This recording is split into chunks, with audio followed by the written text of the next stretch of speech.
Divo 11 ou DIVD 11, os dois ETFs do Itaú que seguem o IDIV, um paga e outro não paga dividendos. Vamos analisar os produtos, o índice e a proposta desses ETFs. Lembrando que esse vídeo aqui não é uma recomendação de investimento, já comenta também se você prefere o que paga dividendos ou o que não paga. E eu vou fazer aqui uma pequena série de alguns vídeos justamente para comparar esse tema que vocês pediram muito e que eu estava devendo. Então o vídeo de hoje é sobre os ETFs do Itaú, amanhã do Nubank, mesma proposta, que paga e que não paga dividendos, e depois um pouquinho de comparação, alguns comentários em relação a essas soluções todas, tá? Se eu juntar isso aqui num vídeo só, fica muito demorado, então já se inscreve, já deixa o like para acompanhar essas comparações aí que vão saindo já nos próximos dias, tá certo? Já na sequência, tá bom? Então, falar aqui um pouquinho sobre o Divo 11, que é o ETF principal aqui, vamos dizer assim, é o que segue o IDIV, o mais antigo, tem mais informações, depois a gente vai comparar um pouquinho com o DIVD11, que basicamente tem a mesma proposta, mas que faz o pagamento de dividendos ao longo dos meses e ao longo do ano, tá certo? Então, só para você que não conhece, esse aqui é o Divo 11, ele segue justamente o IDIV, e o IDIV é um índice bem antigo em relação à Bolsa Brasileira, assim como o IBOV também, mas ele tem um foco um pouquinho mais específico. Então, ele vai reunir empresas brasileiras que destacam seus pagamentos de dividendos. Então, o Divo 11, ele é um ETF mais antigo e antigamente não podia ter a distribuição de dividendos por ETFs. Isso foi uma coisa que mudou muito recentemente, faz uns 2, 3 anos mais ou menos. Então você tinha um ETF aqui, ainda tem, né, de retorno total, ou seja, ele vai reinvestir os dividendos que as empresas forem pagando, mas vai seguir essa estratégia.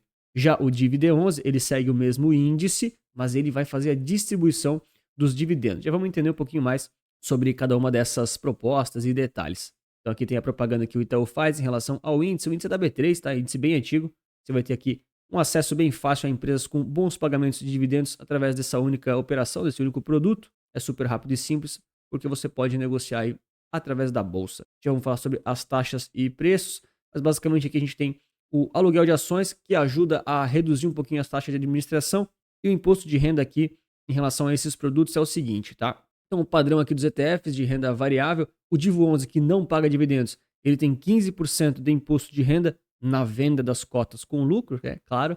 Você vai ter que gerar uma DARFzinha para isso quando fizer a venda. E em relação aqui ao Dividend 11, ele também tem os 15% de imposto de renda na venda das cotas com lucro, beleza? Você tem que gerar DARF. Mas em relação aos dividendos, você tem 15% retido na fonte. É um cenário um pouquinho diferente, mas é o padrão do Brasil, tá? Então, só para você que não conhece ainda o IDIV, né, o índice basicamente que esses ETFs estão seguindo, basicamente aqui o IDIV ele é um índice calculado pela B3. Vamos ter aqui alguns critérios gerais, tá? Só para sua referência. Então, vão ter aqui alguns filtros em termos de negociabilidade, em termos de presença nas negociações, não pode ser penny stock. E aqui vão ter alguns filtros em relação aos pagamentos de dividendos, tá?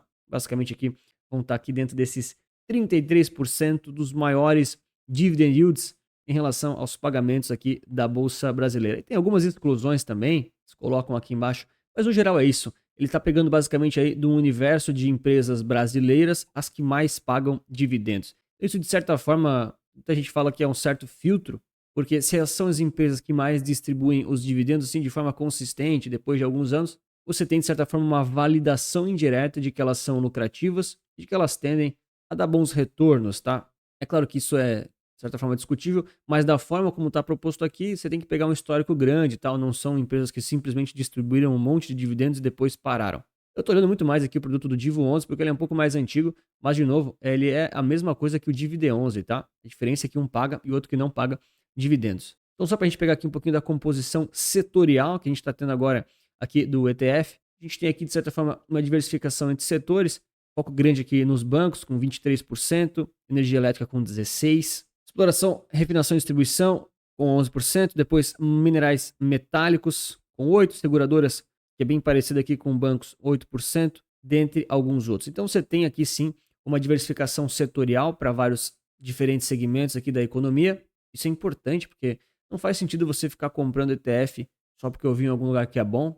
Tem muitos ETFs que não são interessantes, faz parte, mas é sempre bom você avaliar a diversificação efetiva que você está tendo com aquele ETF, tá? Para facilitar justamente um trabalho para você não ter ele manualmente. E aqui a gente tem as principais ações, para a gente dar uma olhadinha aqui, os principais tamanhos, tá certo? Então, por exemplo, a gente tem aqui a CEMIG com quase 6% de participação, BBSE com quase 5,5%. Depois vem Petrobras, que num somatório vai dar quase 10%. Vem Banco do Brasil, Bradesco, Vale, Bradesco de novo, Itaú e assim vai, tá certo? A gente vê aqui que a maior posição aqui nesse momento, 5,84%, é bem tranquilo, tá?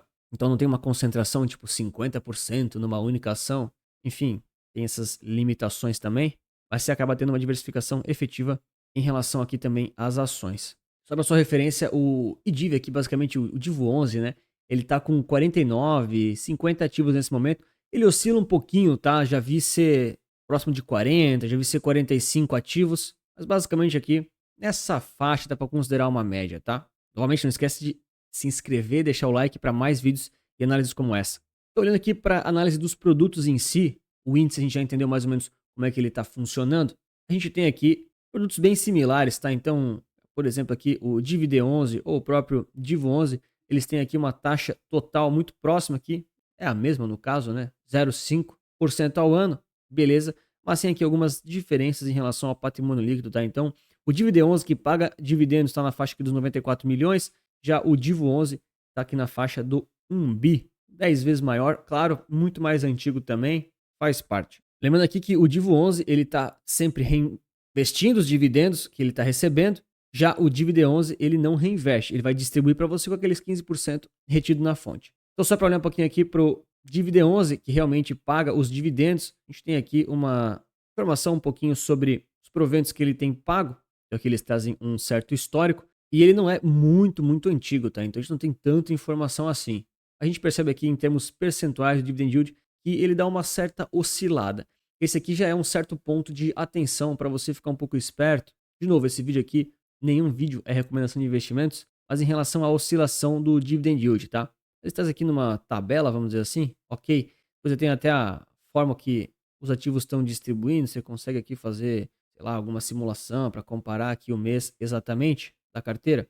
Mas eu peguei aqui a informação um pouco mais redondinha em relação aos pagamentos aqui em termos históricos, tá? Lembrando sempre que aqui no Status Invest, por algum motivo que eu nunca descobri qual é, os gráficos começam aqui e vão para esse lado, tá? Diferente de tudo que a gente já viu, mas beleza. Então aqui a gente tem os dividendos do DIVD11 em termos percentuais, né? Dividend yield, ok. Os pagamentos aqui com esse histórico que eles trazem. Então o que é interessante a gente perceber aqui, tá? Esse aqui é um ETF que está dando na faixa, assim, aproximado, 7, 8% de dividend yield anual, tá? Ele vai variar um pouquinho, tem algumas questões ainda que não estão claras. Mas um ponto de atenção aqui é em relação a ele pagar todo mês aqui, aparentemente, ok, mas não é o mesmo valor, então não é tão constante, por exemplo, quanto um fundo imobiliário que você deve estar acostumado a receber, ou então aqueles outros tipos de ETFs de dividendos sintéticos, por exemplo, que pagam todo mês de certa forma mais constante. Então aqui você vai ter meses que vai receber muito pouco, por exemplo, agora em agosto pagou muito menos, isso aqui é por causa da carteira das ações, que tem menos ações que pagam os dividendos naquele mês, ok? E vão ter meses que você vai receber muito mais, tá? Isso é realmente da natureza dos ativos lá de dentro. Então, o top mesmo aqui foi 0,8%. Tiveram aqui algumas ocasiões próximas aqui a 0,6%, até um pouquinho mais. Mas esse é um ponto de atenção interessante, porque se você usa ETFs como esse, porque você precisa da renda, você tem que ficar esperto, porque em alguns meses a renda não vai vir. Ou ela vai vir muito pequena, né? Talvez não seja o suficiente para você, tá? Esse já é um ponto de atenção relevante. Mas é algo a ser gerenciável. E claro, se você quiser fazer as análises da melhor forma possível, aprender a investir através de ETFs, tem o Capital Certo. Primeiro link aí da descrição, do comentário fixado, você aprender na prática a analisar os ETFs, entender todas as minúcias deles, através de um manual prático aí de 8 horinhas de treinamento, super rápido, direto ao ponto. Então, se você tiver interesse, só clicar ali nos links da descrição. Quero mostrar para vocês aqui um pouquinho, só algumas comparações em relação aos dois ETFs, ao Ibovespa e assim por diante. Então aqui vão alguns disclaimers, tá? Novamente, ó, se eu pegar aqui, jogar no gráfico diário, a gente tem o histórico do Divo sendo muito mais longo do que o do DIVD. E quando a gente considera aqui no TradingView os dividendos reinvestidos, eles tendem a retornar a mesma coisa. Por quê? Porque o TradingView e essas plataformas de gráficas em geral, eles reinvestem os dividendos brutos, não líquidos. Então, visualmente, eles vão ter praticamente aqui o mesmo resultado, a mesma arbitragem, a mesma valorização. Mas na prática, você tem que sempre lembrar que se você está recebendo dividendos, pagando 15% de imposto retido na fonte, quando você for reinvestir, você nunca vai chegar, digamos assim, na mesma rentabilidade do ETF original. Por quê? Porque o ETF original ele não tem esses impostos ali no meio, tá certo? E claro, se você não reinveste os dividendos e usa na vida real, você tem aqui esse botão de ajustar. Olha só, e fica aqui com a performance um pouco prejudicada, né? Porque você realmente está retirando da cota, né? Sei que essa discussão é eterna aí, vocês podem se matar nos comentários, mas no final das contas o preço diminui, né? Então, beleza. Olhando aqui um pouquinho para as janelas móveis do Divo 11, só para você entender, jogo aqui um gráfico de uma semana a cada candle. Eu uso o rock aqui de 50 períodos, que basicamente vai entregar aqui só uma nossa visão aqui em relação à performance de 12 meses, tá? Janelas móveis de 12 meses. A gente tem aqui, na maioria dos casos, retornos positivos. Tivemos aqui pior cenário aqui na crise lá da Dilma 2016, lá, cenário um pouco pior, caiu 40% em 12 meses. Ok, né? Tudo caiu naquele período. Tivemos aqui na recuperação algo próximo aqui a 95, quase 100% de valorização em 12 meses, lá daquele fundo do poço, né? Tudo subiu bastante naquele momento. E aqui a gente teve em alguns momentos cenários muito mais tranquilos aqui de quedas, algo próximo aqui a menos 10, menos 15%, menos 8 e assim por diante. Nada muito absurdo, nada muito assustador. De novo, janela de 12 meses, tá? E ele teve aqui diversas ocasiões em que ele retornou na faixa aqui de 15%. Tiveram ali os outliers acima de 90%, né? Não considere isso sempre. Tiveram aqui também momentos muito bons na faixa de 50% em 12 meses. Mas aqui no olho, assim, fazendo uma média, muito frequente retornar 20%, ou então aqui na faixa de 10, 15 mais ou menos. Ou seja, ele tem aqui diversas ocorrências com retornos maiores, do caso positivos, do que quando eles são negativos. Quando a gente compara aqui com o Ibovespa no longuíssimo prazo, a gente percebe que ele teve uma valorização superior. Mas aqui tem alguns cuidados que você tem que tomar quando compara as coisas com o Ibovespa. Por exemplo, para quem gosta de comprar e esquecer, ele acaba tendo uma performance um pouquinho melhor por conta daquele filtro em relação às pagadoras de dividendos, a estratégia em si. Só que é difícil você comprar e esquecer as coisas do Brasil.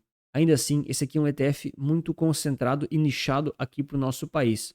Quando a gente indexa aqui o Divo e o Bova, não é só porque no médio e longo prazo ele venceu que isso acontece em todas as janelas. Então, por exemplo, aqui na indexação do Divo e do Bova, sempre que o gráfico da indexação subir, o Divo venceu do Bova. Se o gráfico cair, é porque o Bova venceu do Divo. Então, no geral, é claro que esse gráfico vai subir, porque a gente já viu que ele sobe muito mais do que desce, né?